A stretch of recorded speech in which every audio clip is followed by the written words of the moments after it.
got a match to commentate, man. Back from the dead, it's Boomstick. Seeing him for the first time in weeks. Ooh, is that tattoo? Is that tattoo new? Is that tattoo new? Is that tattoo new?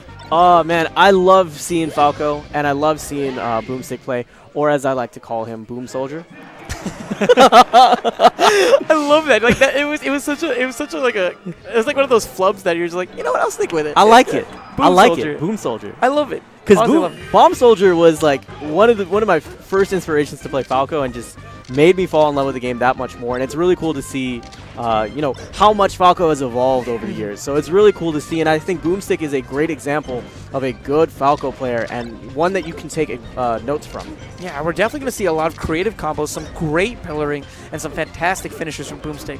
I don't know too much about Wubbs. I think he he plays a PM predominantly. Sure. And I think I've seen him a couple of times at Overzealous. Yeah. But it's interesting. Again, we're seeing a lot of PM players trying to make this switch over to Melee, and that's always fun to watch. You know, yeah, you know, anything that grows the scene, right? Yeah, absolutely. Ooh, that read! Another fantastic read on that roll. So you're noticing that what a lot of these players are doing is that they're putting in those smash attacks towards the center of the stage. Yes. Because logically, especially at high damages, we tend to tech inside because teching towards the edge, especially when you're that close to the edge, ooh, it's just such a bad position to be in. It's illogical. It feels illogical, but sometimes you need to do the unexpected in order to still survive. Yeah, and that's what makes it all about, throwing out something unexpected just to catch your opponent off guard. Ooh, good stuff. And right now we're gonna good bait. He just sat there and he said, "I know what you're gonna do on Oki." Wave dash backwards, came forward, got the grab. That's excellent play. And honestly, I expected to see a chain throw there, but that was good awareness by Wubbs, recognizing that if he used that back throw, apologies, he'd be able to put Boomstick in a bad position. But Boomstick able to answer so quickly. Yes. And closes out that stock quite nice. So Boomstick has been showing us how to bait very well, how to read your opponent, and has been showing us great ways to close out stocks efficiently. He doesn't have to do anything flashy. He's not the same kind of player as Moo or Albert, but he's an effective player. He's an efficient player, and he makes the most out of it. Oh, great stuff back at neutral. Oh, the laser punished with tech chase opportunity here, you know, and something that we're definitely going to see is just how, and something I think that this match will definitely come down to is how much mileage Wubbs will get from those grabs. Yes. It started with the grab, and that's what resulted in Boomstick losing that stock. And I'm convinced that, like, if he's able to really capitalize on these grabs, we can see a lot of mileage, but that's not how you do it. Unfortunate SD there by Wubbs. He was at high percent, to be fair, but still, that still you doesn't don't want justify that. it. Especially not against a player of Boomstick's caliber. No, you take everything you can get, especially against one of DFW's finest. So, oh, back up. So at neutral at this point, I want to see good down air.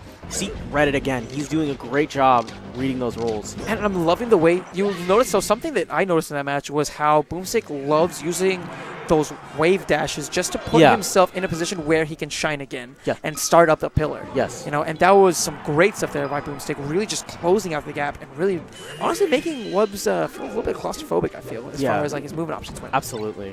So we're back at neutral again. Both these folks are applying pressure really quickly, and that down air is punished on block. At this point, we're back at neutral. Lasers, neutral.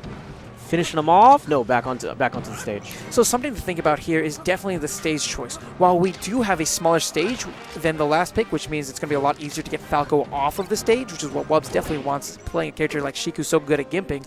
We have those platforms. Those platforms, players like Boomstick are able to create such interesting combos off of them. For sure. So honestly, you could go in both players' favors. Yes, absolutely. Between the two of us, we both know this matchup fairly well. We played it quite a bit.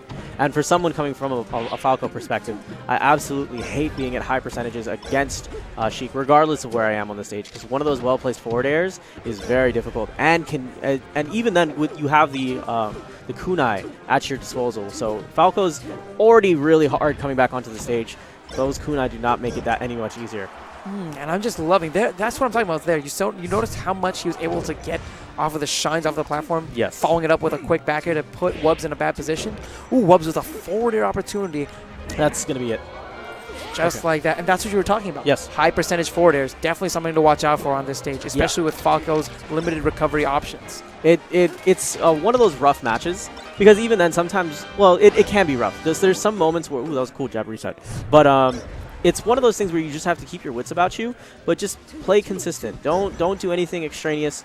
If anything, just keep pestering. Oh. Ooh, drops the edge guard, unfortunately. Wubbs with a second shot in life. Can he make the most of it? No. Boomstick says no. So back at neutral. Good grab. Oh, and this is what I was talking about. Ooh. Great read on the wake up. Unfortunately, not able to. Oh, it shuts my mouth so quickly. Even though he wasn't able to get that tech chase right off the bat, he's still able to have that awareness. Oh, good dash attack. Good Great forward air. stuff here. It's not going to be enough, though. Good approach back onto the stage with the double lasers. That was from one grab, dude. Yeah. That was from one grab. All that entire string started with one grab, and then it was a read off of the shine. Yeah. Great stuff there by Wubbs. He's able to bring this back really convincingly. Good use of the up B. Unfortunately, you're going to get punished for that. That's pretty punishable for Falco at that range. Good. Boomstick, I'm liking this. He's keeping it simple. He doesn't necessarily want to get grabbed again because we saw how much Wubbs was able to do off of one grab, and here is another grab opportunity. Exactly what I was talking about earlier. Play conservative, play smart, and he's doing a fair job of it. At this point, you know, as someone who's played against your Sheik quite a bit, I would be expecting you to try to see if you can reduce this pressure, get some kunai, and then try to go for some sort of a gimp. But it's not going to happen this match. Solid Sorry, 2-0 Wubbs. there by Boomstick, but Wubbs did a pretty good job. You know, Yeah. I haven't seen him play in MNM11, but he has like that good mentality. Yes. We saw how much damage he was able to do when he was able to get those grabs in. It's just a matter of really creating some unique opportunities, Yeah. creating some unique